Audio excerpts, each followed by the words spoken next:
What's up, guys? As usual, my name is Nana Kofi, and this is African Farms.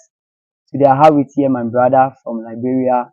He came to Ghana and he decided to visit me, know how I'm doing business over here, and also know how Ghana we manage our farms over here, and also purchase some animals from me. So I decided that since he's here, he's a brother, so why not we talk about Liberia, how the rabbit farming business is also going down in Liberia. So my brother, you're welcome to Ghana. Thank you. Thank you very much. Thank you very much.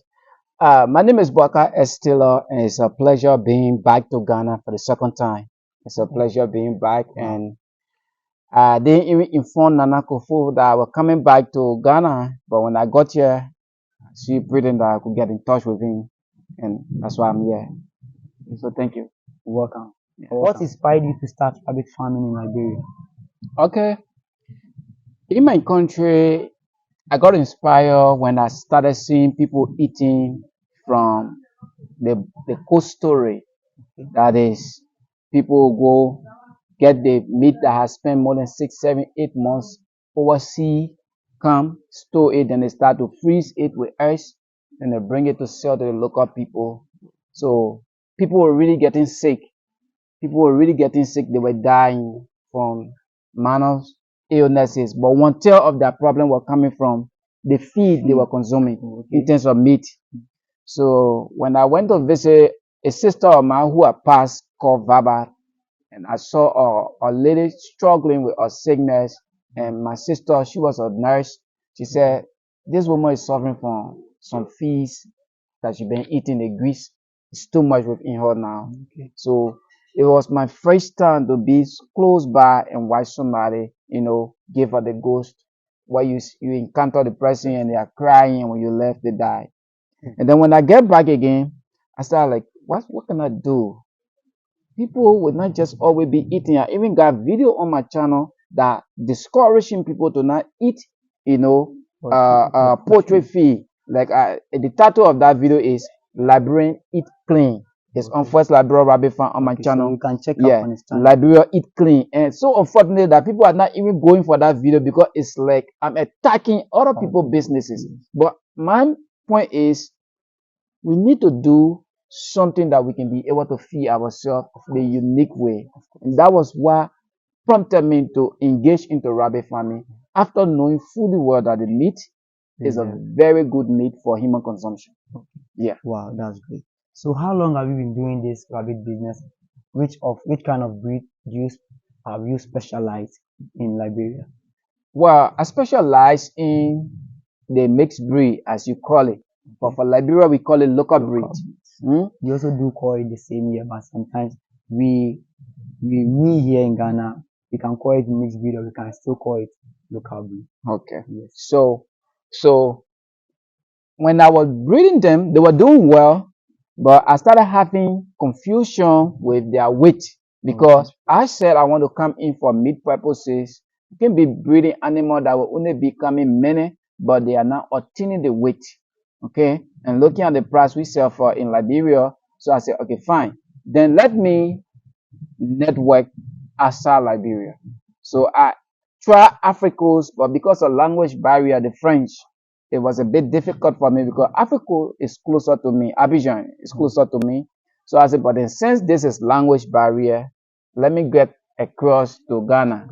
So when I got here, it was wonderful last year. I teamed up with Ace Rabbit Farm and I teamed up with Sadiq, my friend. That's my guy. Yeah, so we were able to do some stuff. I purchased some accessory from there and I purchased some rabbit. So unfortunately, 5 of those rabbit died. I only has 2. So I have to like kind of save up again to make this trip this February. Wow, that's a great courage, man. Because looking at losing some animals and still had the courage or the boldness to come back again Yeah, is something everybody can learn from. sure. Because you don't give up in life. You make sure you continue to progress until you get to the last floor of that building. Sure. Okay, so can you share some challenges you have faced in this rabbit farming? One of the challenges are really big that I cannot certify the market in Liberia.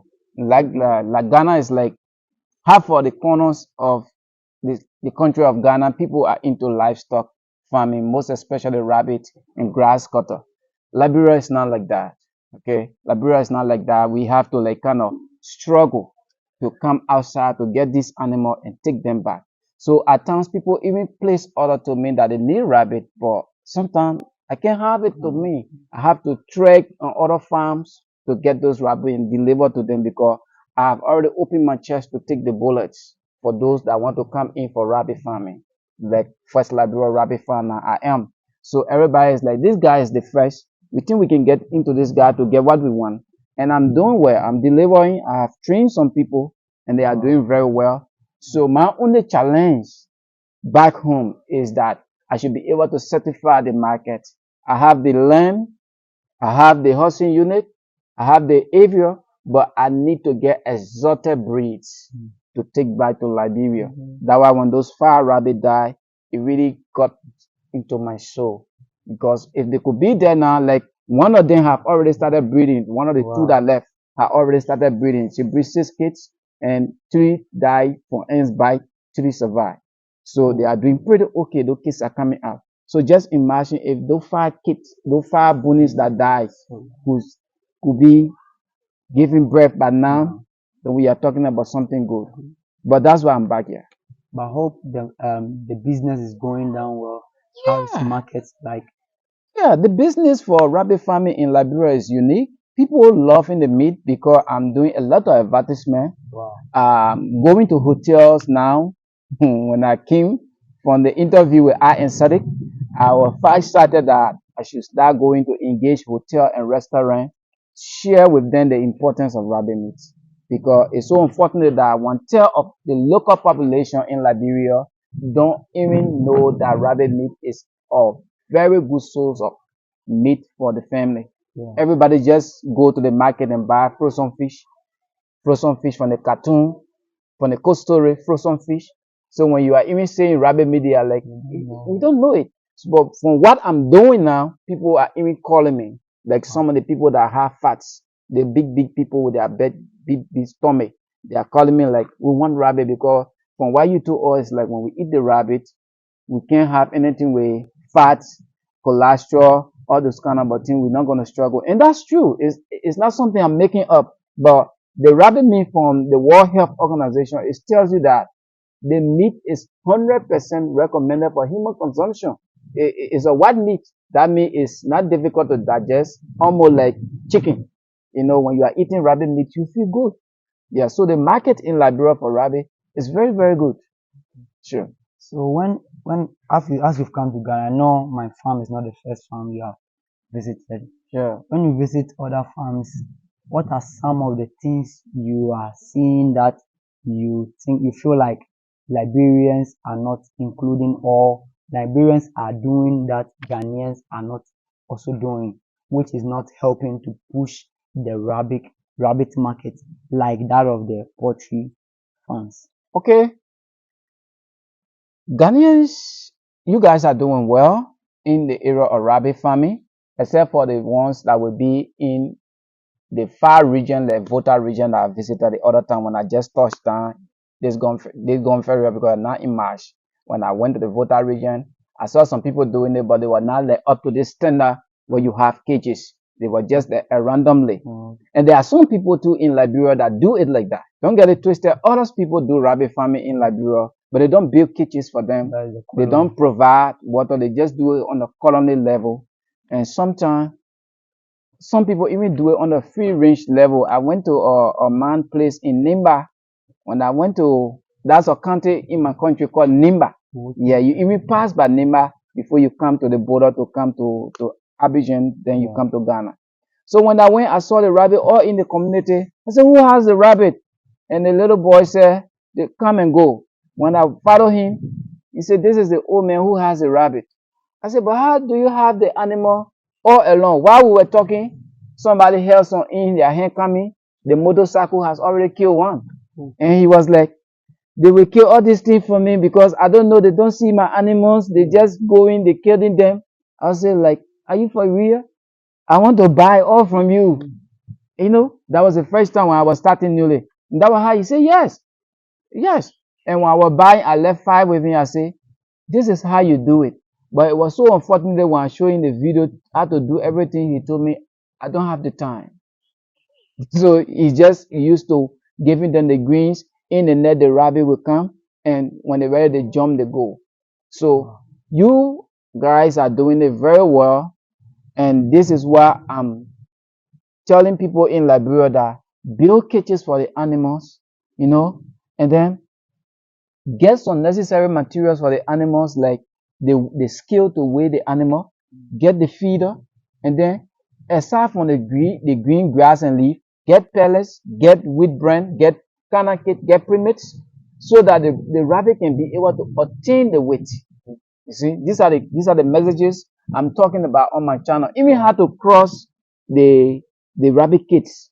I mean, how to win the rabbit kits for you to take them from the breast milk to that of To live on their they own. live to live on their own. Many people in Liberia who are now coming into the process find it difficult. Find it difficult. Sometimes they don't even know what to do. And these are video now I'm doing telling them. But for Ghana, you guys have put that system in place. You got your filler, you got your drinker, you got your cage, and you got your urine collector, you got your poop management. You just make the rabbit to be very comfortable. I must give it up for you guys. Wow, wow. Yeah, Well, I think it's very true. Ghanaians are really doing it very well. yeah, Sometimes even when they come to your farm and you don't have certain things, you see they'll be complaining like you need to add this, add this, add that, and I think that is really, really, really true. yeah. But I thank God we are all learning Sure, because at sure. least we all have to learn from each other because the one has to take the lead for one to follow, Mm. and at the end we all get to our destination. I think you are welcome once again. You're Thank welcome you. once again. Thank you. So guys, I would like to end here, and he also has to move back. I also have to check on certain things. Guys, if you have been subscribed to the channel, as you know, this is African Farms. We give you education on rabbit farming. We tell you much more things you need to do, things you don't need to do. And also very soon we'll be including other livestock animals. I've started with guinea pig and they are doing well. Very soon I'll be showing you guys the guinea pig and also be giving you education on that aspect as well. This is African Farms. My name is Nana Gufi.